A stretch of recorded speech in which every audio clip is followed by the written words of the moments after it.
We welcome you to Blues Game Day Live alongside Joe Vitale, Darren Pang right here at almost ice level here at Enterprise Center in downtown St. Louis. It is a frosty morning, Cold. so it is perfect that the Canadien de Montreal, the Montreal Canadiens, are in town. Testing your French there, young fella. Not early. But it is always special, actually, when Original 16, like Montreal, comes in here. A lot of national fans. They've got a lot of speed, a lot different club. And I'm looking forward to this game tonight. I am too. A couple different languages we're going to see tonight. In The fact, broadcast booths are going to be a little more packed. I mean, you know, when Montreal's in town, you look around, you're starting to see more press and a lot more cameras. So yeah, an a lot exciting more. Group. So let's get back onto that French thing. So apparently, Joe grabbed the French notes. There's two versions of notes here for game days, and one of them, of course, is from the great staff of the St. Louis Blues. That's Joe can read, but Joe grabbed the French Canadian notes this morning, so I'm really interested to see how you do with the numbers and the names today. I'm leaning on you this morning, and I'm going to lean on Kerber tonight. Did you not I am lost. Listen, you went to great school here in St. Louis. Yeah, you went Spanish. You went to Northeastern. Yeah, but you it's never Spanish. took French. Never did. No parlez-vous français. No, nothing. Un, deux, trois, quatre, cinq, six, sept. I don't know what you just said. 1, 2, 3, 4, 5, 6, Okay. 7, 8. No, I never did that. I was a Spanish guy. Well, okay. I'm a little lost, but I'm going to lean on you. Okay, that sounds great. We're gonna work it through. A little adversity. I'm going to be fine. Okay, well, you're good with adversity. There's no question about that. Well, let's focus on something that has just taken place today. Mackenzie McEachran, who's played well for San Antonio, the American Hockey League. He's been in the system for a few years right now. Actually, they're on a record. I think they're on an 8-game home winning streak in San Antonio. So they're starting to really roll as well. But he has been recalled from the American Hockey League and is going to make his NHL debut tonight. That is what an exciting moment for that young man. Yeah, kid in your backyard from North, Michigan State University kid. He spent over 100 games in the American Hockey League. And, I remember Mike Yeo, the beginning of this year at training camp, he was talking about McEachran, and he was saying he was a player that coming into camp, he wasn't even sure if he was going to be getting a sniff at some sort of exhibition game or not. Yeah. But he was impressed with his camp. He's not a big guy. He's about 6 foot. He kind of reminds me of myself a little bit, a guy who's going to be inserted on that fourth line. He's going to bring energy. He's got a lot of good fundamentals to his game. He's got a good foundation. He's a worker. He's going to get in on the forecheck. Everything you want out of a fourth-line kid. I'm excited. His NHL debut. I know we all remember our NHL debut. Exciting for the young kid. Yeah, I gave up a goal in my first shot. Anyway, it was 3 minutes into the game, and I maybe lost. But anyway, it's going to go much better for Mackenzie for sure. But I do remember one preseason game where, actually it might have been just a scrimmage that was here, and he went on the forecheck, went on the back check, stripped the puck, turn whatever game it was around, and I'm thinking to myself, this kid's got a little bit more than just offensive jam, because I remember him as a social media. He was a star. He did something while he was playing junior hockey and spun around and made this great play. But I think he's got more than that. So when we look at it, as we glance over to this side of it, it looks like the couple of odd man out, and that's going to be veteran Pat Maroon. If things go according to the skate right here. And we're going to see Oscar Sundqvist move up there with Robbie Fabry on the left and Robert Thomas. Now he's playing a couple of games now at center ice. You know what it's like to switch around a little bit, whether you go to the right to the left side. He's been a right winger, although he's a natural centerman. I think he's only going to get better and better with time. He gets a lot of space, Robert Thomas does. And I think that's an area that the Montreal Canadiens are going to focus on with him. I don't think he's going to go under the radar against them. No, and I think that, with Robert Thomas moving back to center, the biggest thing is the responsibility of playing defensive hockey.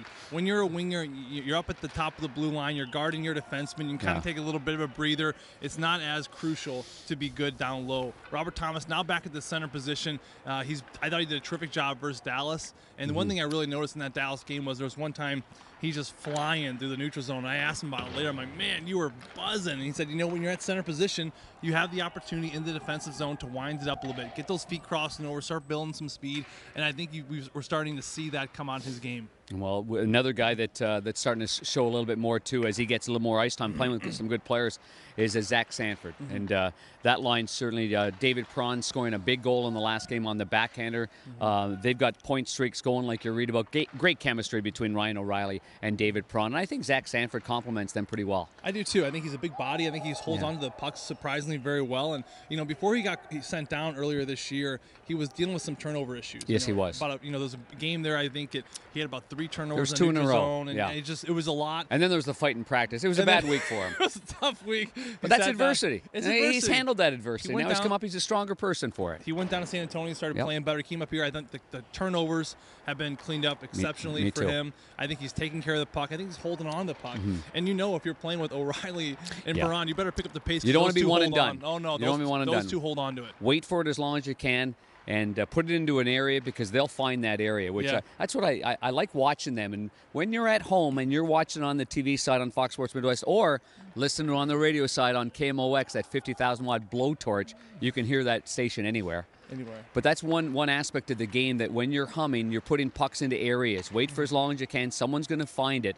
You don't just have to come 2 feet to the player that's got the puck. I thought the last game, actually, there was a couple of situations where the Blues players were whoomp. There was 3 guys right on the puck, and they lost the puck, and then they go the other way. So trust the fact that you can protect it. Trust the fact that a player will get to it if you put it to a certain area of the ice. Yes, I agree. And the Montreal Canadiens D, now Shea Weber's, I love Shea Weber. I got to tell you, I'm a big fan of his as a captain and as a leader and as an overall player in the league. He broke my rib. Oh, I'm not a big fan of Shea Weber anymore. Sorry, Shea. He broke his rib. The guy's a good guy. Nashville. I didn't do anything to him. Yeah, what happened there then? I was just blocking a shot. I was trying to do my job on a penalty kill, but it was probably more my fault. You probably. Step in front of a Shea Weber shot. Yeah, I would say that's one to get away from. I missed a little time. Leave that to the goalie. I'm still having respiratory issues. Did you fill it with bread? No. Oh, you should have put bread. You should have put bread. He's a great bread man. That's what he is. He makes bread. We'll get into that at another point. He's got a good shot though. But other than that, they're not a big, heavy, burly set of defensemen. So you can go to areas, and if you can beat guys to pucks one-on-one and maybe beat them to the net, that's where this game may end up being won here against the Montreal Canadiens. Yeah, they're not a big, heavy team up front either. I mean, look at this team, and I think a well-balanced forward group. You know, last game, look at Dallas Stars. The Ben, Sagan, Radulov line. That's the line you have to shut down, and then the scoring really drops off. It does. But this lineup right here, I mean, they have a lot of players that have anybody can come up and burn you. Anyone can burn you. I mean, you got Domi on one line, you got Danault on the next line, and just kind of Gallagher's kind of spread out throughout that lineup. So a well-balanced forward attack. But like you mentioned, I want you to say Kokoniemi in French. I'm going to say Coco. He's his nickname. We're going to call him Coco tonight. The 3rd overall pick last year. Yeah, he's a good player. But you're right. They will come at you in waves, and if it's not. If it's not an Andrew Shaw, if it's not a Gallagher, so it's going to be. That's what I like about these kind of games because it's going to be a bit of a run and gun fest as well. And the Blues hoping that the 4 lines add in a little bit of speed with Mackenzie McEachran and Sammy Blais. I think that was got your toes in the water in that last game, but he's got a lot of responsibility there. That 4th line now doesn't have the identity with Barbashev and Sundqvist playing together and playing so well together. That's been broken up. So these players need to hunt pucks down the same way Sundqvist did for that 4th line. He's got to fill in that spot because you mentioned Sundqvist, and he's getting a little bit of nods, getting a little bit of love. Love well deserved. Yeah, very well deserved. One of the most consistent Blues players, and you're going to look for him in the top 9 tonight and eating up some more minutes, and he deserves it. He's been playing great. You think Vladdy Tarasenko's knocking on the door here? I think he is. Yeah, I think so too. I'm starting to see his game really kind of find some consistency. I know he's fighting it a lot. He's just not hitting the back of the net. And same with Schwartzy. Too. These guys could have a bundle every game, and I know that it's driving them crazy, and I know it's driving Schwartzy crazy. I see his reaction when he comes to the bench. He's getting chances. He's working hard. He just needs a cup. He just needs something to go in. They need a bounce. What was the goal last night? It was a shot. It was a game last night where it went off the pants of a player that was about 9 feet wide of the net and in the top corner. That's what they need. And I remember thinking, that's what Schwartz needs. Yes. I'm watching some games on. That's what Schwartz needs is one of those. Off the rear end, off the helmet, off the elbow, doesn't matter, but to end up in the net. Yeah. Huh? Might tell you. You in on that? I'm with you 100%. Okay, bud. Let's take it off the rear. Goalie, what do we got tonight? We know what the goalie's going to be tonight? Jordan Binnington is going to be the goaltender. Okay. That's what we're looking at, and he's right there. Look at ace camera work. There he is right there. Coming off a shutout win in Philadelphia. Didn't play in the last game. Of course, Jake Allen did. This is an important one for Binnington. Being on home ice, it's a little bit different. You find out what it's like, the pressures of being on home ice and how you handle that adversity. There's a lot of pressure on the goalies here in St. Louis. Oh, there really There's is. a magnifying glass on everything that happens with the goaltenders. It's not an easy position to be in if you're in the St. Louis Blue right now. And You know, I was really impressed in Philly. I know you were Me too. too. And I was more impressed by his demeanor before the game. We chatted with him a little bit after the morning skating, and he's just smiling. He looks relaxed. I said, "You gonna take a nap?" He's like, "Yeah, I'll probably take a nap." I go, "What are you having for lunch?" "Oh, I'm not really sure yet." He was just kind of smiling, just kind of going along with it.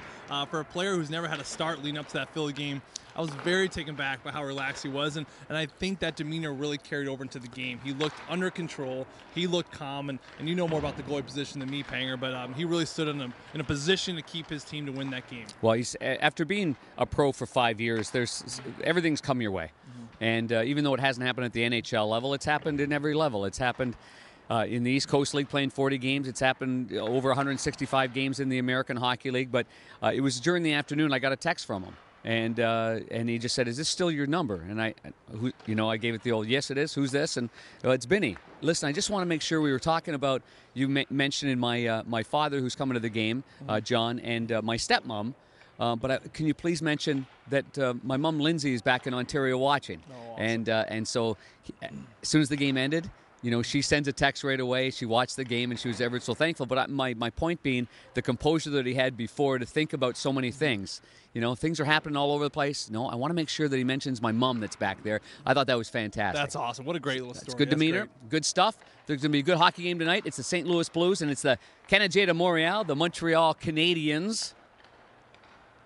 Big guy. They were red and white. Jean Beliveau fan, were you? Avon Cornway? Ken Dryden?